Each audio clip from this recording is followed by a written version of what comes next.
Olá pessoal, sejam todos muito bem-vindos ao canal Já Pra Bíblia. Eu desejo que esse momento seja muito especial para você e sua família. Aliás, esta preciosidade é capaz de fazer qualquer momento se tornar maravilhoso a partir do instante que o Espírito Santo ele é derramado nessas sagradas letras e aí muita coisa maravilhosa pode acontecer no nosso interior. Você crê? Eu creio. A propósito, eu quero falar dessa minha nova aquisição, a Bíblia de Jerusalém. Segundo muitos pesquisadores e historiadores, esta Bíblia, ela traz, tanto no Velho quanto no Novo Testamento, o texto e a linguagem que mais se aproxima do original. É claro também que aqui existem alguns livros históricos, apócrifos, que não fazem parte do cânon de 66 livros que nós temos na nossa Bíblia protestante. Todavia, esses livros servem para nós como base histórica e para pesquisa. Então, sem religiosidade, eu recomendo para você, compra, você vai gostar.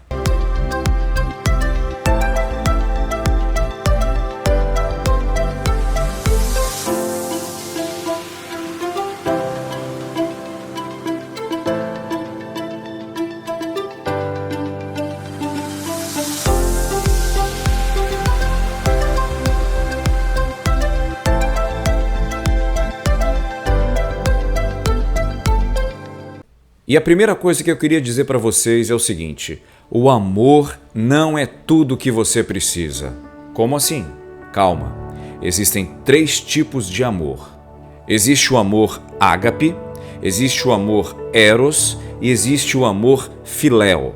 O amor ágape é aquele amor sacrificial, é aquele amor que se entrega, que se dá pela sua vida, que morre por você. É aquele amor que ama a todos. Esse é o amor de Deus. O amor eros é aquele amor romântico, o amor sexual. Já o amor filéu é aquele amor fraternal, o amor familiar, o amor entre irmãos, entre amigos. Essas expressões que eu acabei de dizer, ágape, filéu, eros, são expressões gregas para traduzir no melhor sentido a palavra amor. Então, quando eu digo que o amor não é tudo o que você precisa, obviamente eu não estou me referindo ao amor ágape, porque esse sim é tudo que nós precisamos, porque é o amor de Deus, é o amor incondicional, é o amor da salvação de todo aquele que crê, é o amor vicário, é o amor com que fez com que Deus amasse o mundo inteiro e entregasse o seu Filho para morrer em nosso lugar, para salvar a todo aquele que nele crê. Esse é o amor indispensável, inalienável, inegociável que a gente precisa para viver nessa terra de trevas. Já o amor eros e o amor filéu é outra história e a gente vai desenrolar isso no meio do estudo. Eu estou dizendo isso porque certamente você já percebeu que nas canções, nas artes, na educação, em todo tipo de entretenimento, as pessoas sempre estão buscando o amor verdadeiro, o amor perfeito, aquele que não magoa, aquele que não erra, aquele que jamais falha. E eu pergunto, esse amor, ele é encontrado em qualquer lugar? E a resposta é muito óbvia, não. As pessoas estão em busca deste amor perfeito para suprir suas carências, para ter sentido e propósito na vida, para se sentirem realizadas e satisfeitas. Mas como não conseguem enxergar qual é o verdadeiro amor, sempre estão entrando em labirintos que, ao invés de aproximá-las para o amor verdadeiro, dele se distanciam cada vez mais. E nessa busca pelo amor perfeito, quando o homem não consegue encontrar, ele é capaz de transformar o amor em um ídolo, se tornar escravo desse ídolo e aí sofrer muitas consequências ruins. Você pode chegar ao ponto, por exemplo, de infringir leis em busca do amor verdadeiro. Até mesmo nem mais cuidar da sua própria saúde nessa busca desenfreada. Você também pode permitir que esse falso amor que você procura, imaginando que é o verdadeiro, acabe se transformando um grande explorador da sua vida, um grande abusador de você. Um amor idólatra pode te levar a quebrar promessas, pode te levar a racionalizar indiscrições e até trair alianças, a fim de quê? De te manter agarrado à idolatria do falso amor. Pode até te levar a violar todos os limites do que é justo e do que é adequado, ou seja, você acaba se tornando um escravo da idolatria ao amor, que não é o verdadeiro. E agora começa a nossa história de Jacó, pois na Bíblia existe um relato onde tudo isso que a gente falou aconteceu. Na família envolvendo Jacó, Leia, ou em algumas traduções Lia, Raquel e Labão, que era o pai das duas moças. Esse episódio, que vai passar por esses capítulos, demonstra para nós como que a busca pelo amor pode se tornar uma escravidão. E embora esses fatos aconteceram há milhares de anos atrás, eles são tão atuais, são tão relevantes para a nossa geração, e eu tenho certeza que isso vai mexer com você como mexeu comigo. A primeira coisa que eu queria te dizer é o seguinte: é possível a gente transformar o amor romântico e o casamento em um falso Deus. Vocês estão lembrados que Jacó ele precisou fugir de casa para não ser assassinado pelo seu irmão, que só estava esperando que Isaac, seu pai, morresse para que matasse Jacó, porque Jacó tomou a bênção da primogenitura, certo? Nessa fuga, ele vai parar lá na cidade de Harã, lá na Mesopotâmia, vai parar lá na casa do futuro sogro dele, Labão. Porém, esse Labão, Jacó ainda não sabia, mas era um grande abusador, era um grande explorador. Rapidamente, Labão percebeu que Jacó tinha talentos, dons de administrar coisas, e colocou ele para ser o pastor das ovelhas, estar à frente ali dos seus negócios. Vocês estão lembrados também que Deus, lá naquele sonho que Jacó teve no capítulo anterior, quando ele deitou ali no travesseirinho de pedra, sonhou, Deus falou com ele que estaria com ele, que protegeria, que o abençoaria.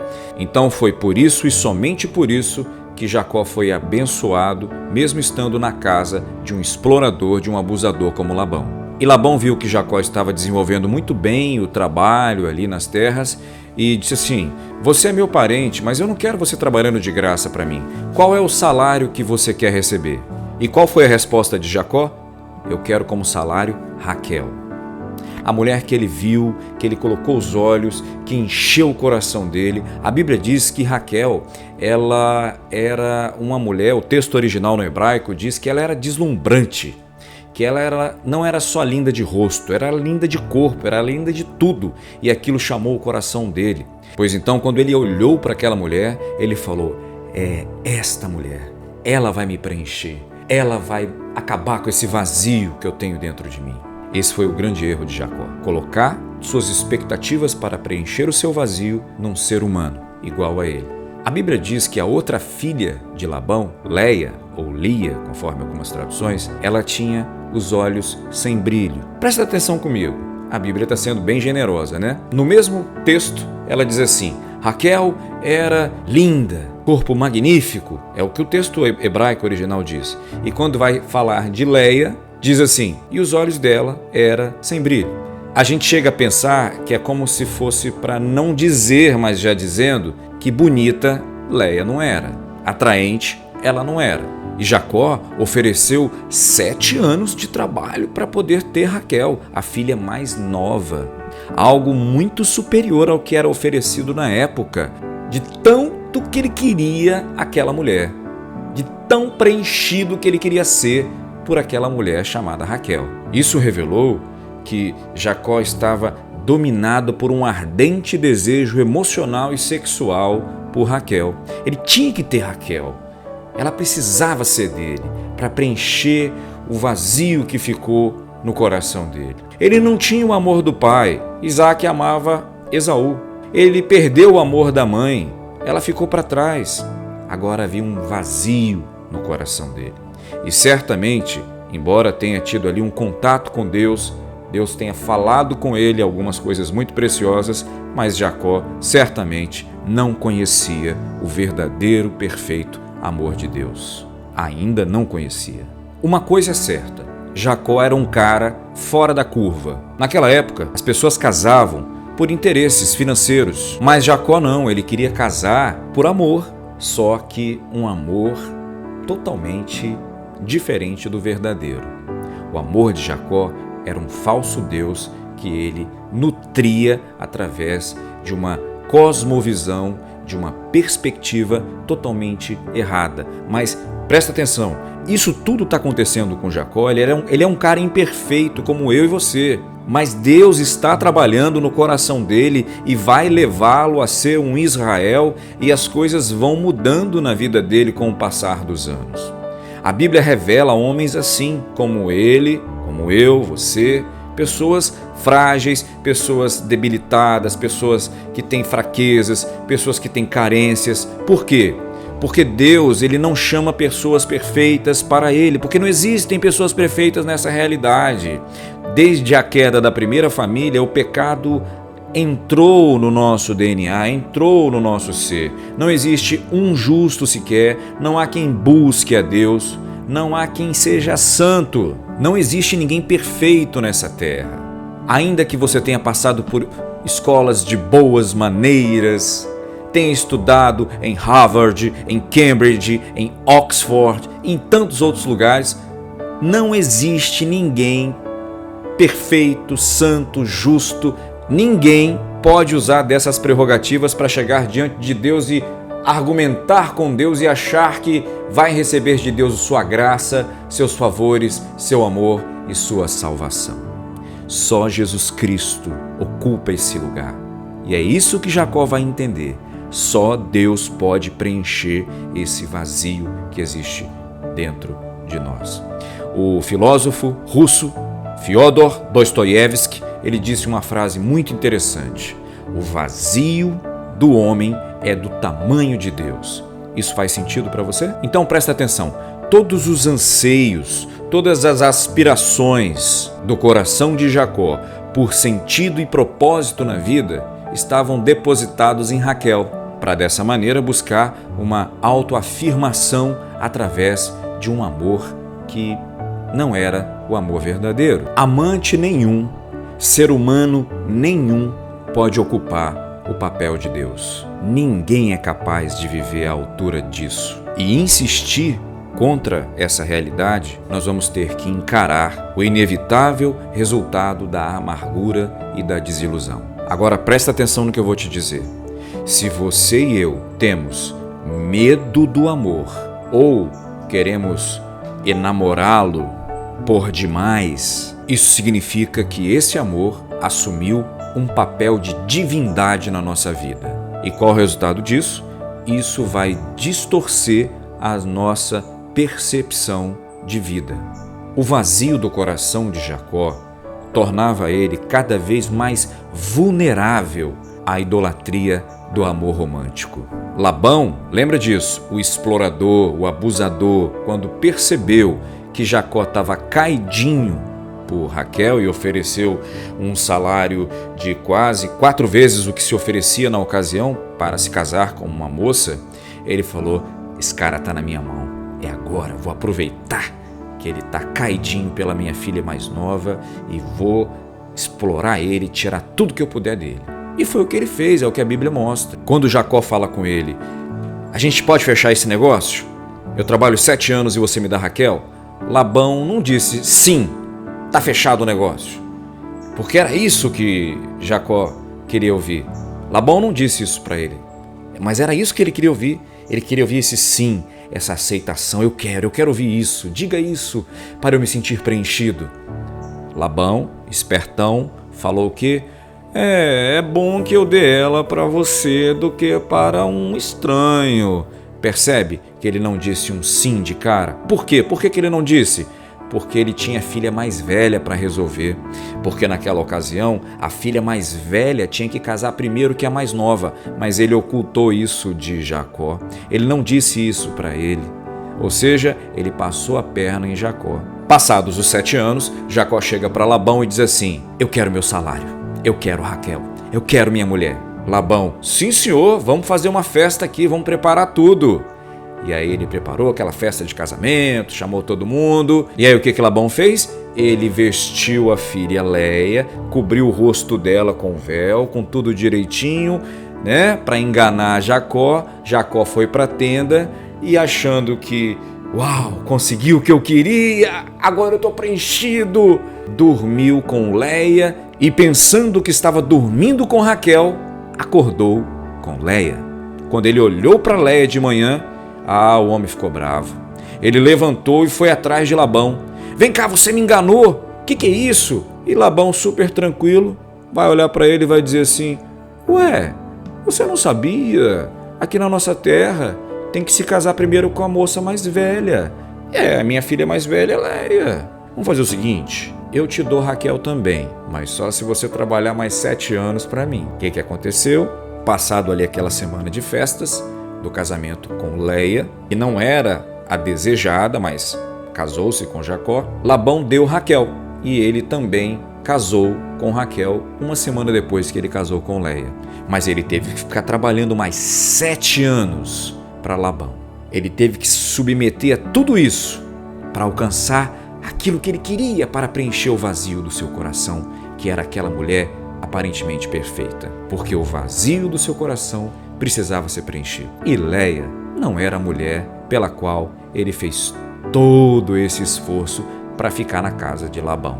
Labão sabia que por Léia não ser bonita, não ser atraente, seria muito difícil que algum homem oferecesse um dinheiro, um dote ou uma proposta de trabalho para tê-la como mulher.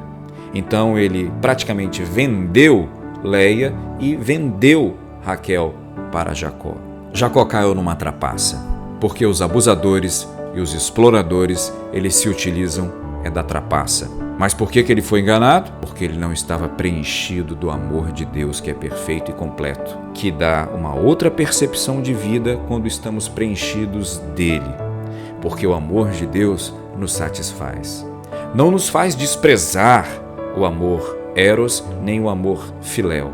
Não, mas coloca eles em ordem no seu devido lugar, mas o amor ágape, que é o amor de Deus, o amor perfeito, o amor substitutivo, o amor que é incondicional, esse quando está dentro de nós, o amor que se entrega, o amor que dá a vida por você. Quando esse amor te preenche, você não é mais dominado por falsos deuses e nem levado a tomar decisões com base nas suas concupiscências, seus desejos. Aí você vai dizer assim: nossa, mas Jacó foi tão crédulo, né? Não. O comportamento de Jacó foi igual o de um viciado, porque o amor romântico, ele pode funcionar por diversas maneiras como uma droga na cabeça de alguém que tem um vazio profundo dentro do coração, que não tem Deus. E tudo para quê? Assim como a droga, para tentar fugir da realidade da vida. Vou te dar um exemplo. Imagina uma mulher que ela diz assim: homem para mim é como álcool, eu preciso deles para me sentir viva. Eu só me sinto feliz quando eu estou nos braços de um deles. Ainda que seja um relacionamento abusivo, para mim tá bom. Outro exemplo é um homem mais velho que abandona a sua esposa por uma mulher mais nova, num esforço desesperado de esconder a realidade de que está envelhecendo. Outro exemplo é o jovem que, para se sentir poderoso, se sentir autoafirmado, ele quer pegar todas as garotas, simplesmente ter o prazer sexual e depois descartá-las como apenas fossem objetos, perdendo em seguida o interesse por todas elas. Pois o que ele quer é apenas a satisfação carnal, é apenas o prazer, o eros. Faz sentido isso para você? Ou seja, quem é movido por esse tipo de conduta é como um viciado que faz escolhas tolas e destrutivas. Foi o que aconteceu com Jacó. Raquel não era só uma esposa para ele, era sua salvadora. Ele a desejava e precisava dela tão profundamente que só ouvia e via o que queria ouvir e ver. E foi exatamente por isso que ele ficou vulnerável para o abusador do Labão. E tempos mais tarde, essa idolatria que ele tinha por Raquel trouxe muito sofrimento para sua família. A preferência pelos filhos de Raquel em detrimento, em prejuízo aos filhos de Léia, causou mais uma família também que vivia em constantes conflitos. E quando Jacó agia dessa maneira, ele afligia o coração de todos os seus familiares, ao passo que ele criava um universo familiar tóxico. Será que isso acontece hoje em dia em algum lugar? Em algumas famílias? É lógico que sim, mas lembre-se, a gente está caminhando dentro de um estudo para sairmos daqui edificados e aprendermos com os erros dos personagens bíblicos para que possamos também curar e tratar os nossos erros, pois lembre-se, nós também somos pecadores. E eu repito, Deus não escolhe pessoas perfeitas. Deus pega pessoas do jeito que elas estão e transforma elas para ficar mais próximo possível da imagem e semelhança dele. Isso é um processo, leva tempo, requer renúncia do nosso eu, do nosso ego, requer fé, porque sem fé você não agrada nem se aproxima de Deus. E principalmente requer que nós sejamos preenchidos pelo único Deus verdadeiro, que é o nosso Senhor, Yahweh, Yeshua, Ruá. Yahweh, Deus Pai, Yeshua, Deus Filho, Ruá, o sopro, o Espírito Santo, esteja dentro de nós, para aí sim nós termos uma nova cosmovisão. Nós, através dos olhos de Cristo, da lente do Pai, Filho e Espírito Santo, nós termos uma percepção da realidade e filtrarmos tudo a partir da lente dele. E aí sim, a nossa vida começa a ter um sentido e um propósito muito especial. Agora vamos falar um pouquinho de Lia. Imagina uma mulher, a irmã mais velha, que tinha que viver às sombras da irmã linda, deslumbrante, que era Raquel. Uma mulher rejeitada, uma mulher que ninguém queria casar com ela, o pai não conseguia casá-la e ao mesmo tempo, agora que já estava casada, também não era amada como queria ser amada. Raquel era a preferida, Jacó amava mais a Raquel do que a Leia.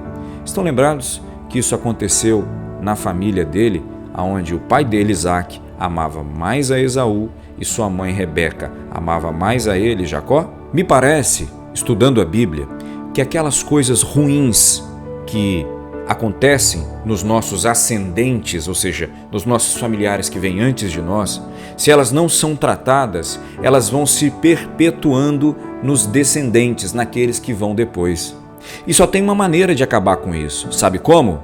Você ter um encontro com o verdadeiro Deus através da sua palavra, porque a palavra transforma, a palavra modifica, não é palavra de homens. Os homens apenas escreveram, quase 40 homens escreveram esse livro, mas o autor deste livro é um só, é Deus, e ele está vivo, e ele fala, liberta, cura, salva, muda a sua realidade.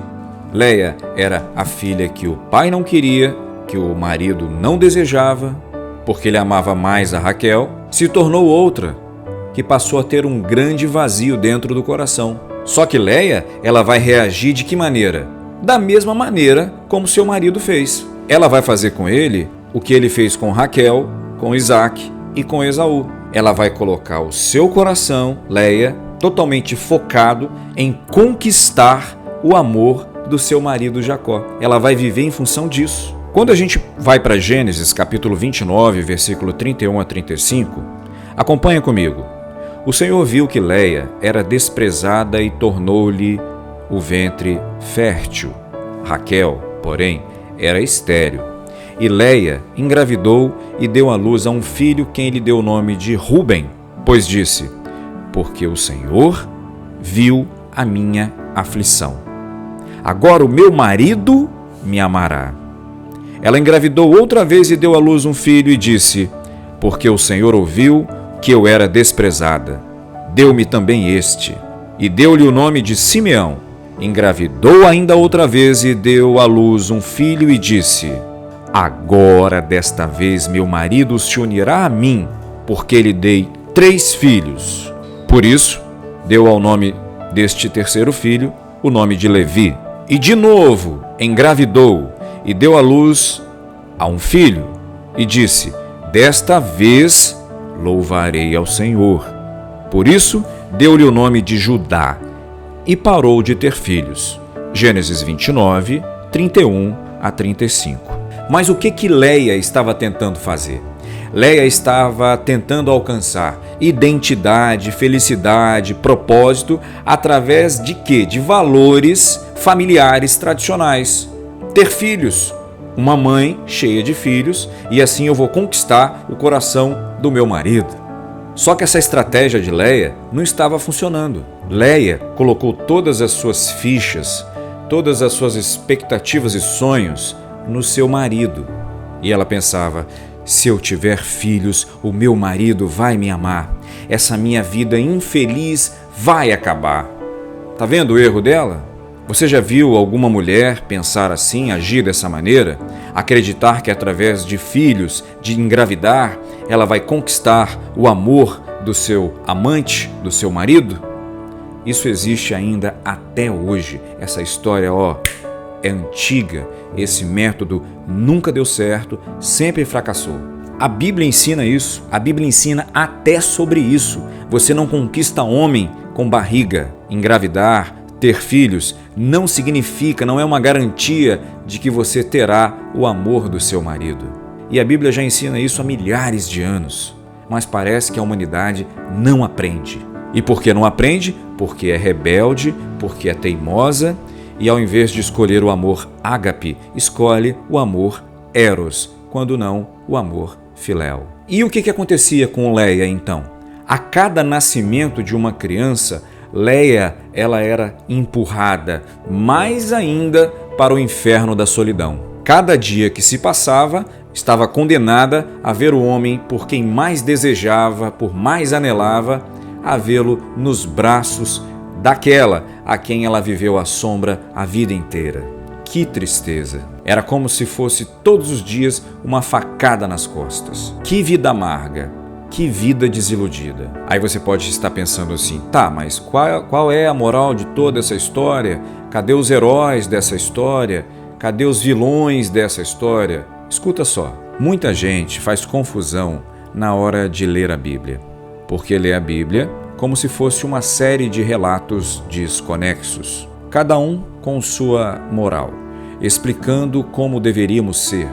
Não é assim que acontece, não é dessa forma que nós temos que ler a Bíblia. Pelo contrário, a Bíblia consiste em uma única história, revelando-nos como a raça humana chegou à condição atual e como Deus, por meio de Jesus Cristo, veio e virá para consertar tudo. Aleluia! Em outras palavras, a Bíblia não nos oferece um Deus no topo de uma escada moral dizendo: se você se esforçar muito para reunir todas as suas forças e viver corretamente, pode ser que consiga, tá? Ao invés disso, a Bíblia repetidas vezes nos mostra pessoas fracas que não merecem a graça de Deus, não a buscam nem lhe dão valor, mesmo depois de recebê-la. Se assim é a grande sucessão de acontecimentos históricos em que se encaixa cada narrativa bíblica individual, então o que nós aprendemos com essa história de Jacó, Raquel, Leia e Labão? Nós aprendemos que a desilusão predomina ao longo de toda a vida. E nós jamais viveremos com sabedoria se nós não entendermos isso. Eis o poder para vencermos as nossas idolatrias. Pegou aí? Quando o Senhor Jesus ele veio a esse mundo, ele era realmente filho de Leia. Era o filho ancestral de Leia. Um homem que ninguém queria, desprezado, humilhado. As pessoas viravam o rosto quando olhavam para ele. Nasceu numa manjedoura. Não teve nenhum hotelzinho 2 estrelas para ele. Ele veio para os que eram seus e os seus não lhe quiseram, não o receberam. Mas graças a Deus, a todos quanto o recebeu, ele deu-lhes o poder para serem transformados filho de Deus. Tem algum filho de Deus que está me ouvindo aí? Levanta a mão. Eu também sou. Nós somos. Graças a Deus. E sabe por que ele se tornou o homem que ninguém desejava? Para salvar você e eu. Por mim e por ti. Ele tomou sobre si os nossos pecados e morreu naquela cruz por nós. amor ágape, amor substitutivo. Morreu em nosso lugar. Quando esse amor nos preenche, acabou a idolatria. Aí então as coisas ficam no seu devido lugar. O amor ágape fica em primeiro lugar na nossa vida. Aí nós entendemos que só Deus pode preencher a nossa alma. O amor eros, que é o amor romance, sexo, ele tem o seu lugar desde que você faça com base nos princípios de Deus, com a sua esposa, casado. O amor filéu é o amor fraternal que você também tem que praticar. O amor pelos seus familiares, o amor pelos seus irmãos, o amor pelas pessoas. Mas nenhum desses dois, eros e filéu, são mais importantes do que o amor ágape, que o diabo tenta todo dia esconder de você e de mim, para que nós não enxergamos que existe esse amor. Esse é o melhor e o maior de todos e que preenche qualquer vazio da nossa alma. Quando a gente entende isso, a gente percebe que o nosso Salvador não é o amor eros, não é o amor filéu, é o amor ágape. E aí a gente para de tentar nos redimir, de nos justificar através de relacionamentos, através de atividades, porque a gente entende que já fomos redimidos por Cristo e Ele é suficiente para nós. E aí a gente para de tentar transformar pessoas em salvadores e passamos a entender que Cristo é o nosso único e suficiente Salvador. Jacó estava num processo de metanoia, de conversão, de libertação. Ele seria transformado em Israel. E é isso que a gente vai falar na próxima aula. A transformação em Israel. A mudança da identidade dele, a mudança do nome dele. E eu queria dizer apenas uma última palavra. Vocês estão lembrados quando o Senhor Jesus, ao ressuscitar, ele chama Pedro para uma conversa? Vem cá, Pedro, vamos conversar. Tu me amas? E Pedro responde: Eu te amo, Senhor. Tu me amas? Eu te amo, Senhor. E ele fala pela terceira vez: Tu me amas, Pedro? E Pedro chora e diz: Senhor, tu sabes tudo, tu sabes que eu te amo. Eu comecei a aula falando de amor verdadeiro, não foi isso? E agora eu vou fechar falando do amor verdadeiro. Quando a gente vai para o grego e a gente lê essa frase, esse diálogo de Jesus com Pedro no grego, é assim: Pedro, agapasme, filo-se. Aí Jesus fala pela segunda vez: Pedro, agapasme, e Pedro responde: Senhor, filo-se. E pela terceira vez o Senhor Jesus fala com Pedro: Pedro, agapasme, e Pedro responde: Senhor, filo-se. Sabe o que significa isso? Nas 3 perguntas que Jesus pergunta sobre o amor ágape, Pedro não responde nenhuma vez com amor ágape. Ele responde: eu gosto, eu gosto, eu gosto. Sabe por que ele disse isso? E mesmo assim Jesus disse: então apacenta as minhas ovelhas. Sabe por quê? Porque ele foi sincero. Ele disse assim: Senhor, eu não consigo te amar com o amor que o Senhor me ama. Eu te neguei, eu não consegui te amar com o amor ágape. Mas eu sei que tu me amas com amor ágape. Mas eu, filo-se, eu gosto do Senhor muito. Pedro estava querendo dizer ali: Senhor, eu nunca mais vou dizer, vou prometer, vou jurar no meu nome, dizer que eu te amo precipitadamente, sem que o meu eu esteja morto, sem que o meu egocentrismo esteja morto, sem que a minha arrogância e a minha soberba esteja morta. Senhor, eu gosto muito do Senhor, mas eu sei que antes de eu gostar de Ti, o Senhor me ama demais. E é por isso que eu estou tendo essa chance aqui para cuidar das suas ovelhas. Com o passar do tempo, o amor de Pedro, ele vai se transformando em um amor ágape, porque ele vai morrer também pela obra de Cristo, do mesmo jeito que Cristo morreu, porém crucificado de cabeça para baixo. Ele dá a vida pelo Evangelho, porque Jesus disse que isso ia acontecer. Entendeu? E a gente fica por aqui. Eu desejo muito que essa palavra encha o seu coração. Leia a história de Raquel, Jacó e Leia e do abusador, do explorador Labão, através desta perspectiva. Eu tenho certeza que você vai alcançar muito mais profundidade nesse assunto. O Espírito Santo vai falar com você. Tudo isso que eu falei não foi com base na minha cabeça, na minha sabedoria, não, mas na sabedoria que vem de Deus, que passou por homens espirituais, por exemplo, como o pastor Timothy Keller, que me ajudou muito no preparo dessa aula. Deus te abençoe! Já para a Bíblia fica por aqui, um grande abraço, um beijo no coração e até o próximo encontro. Tchau, pessoal!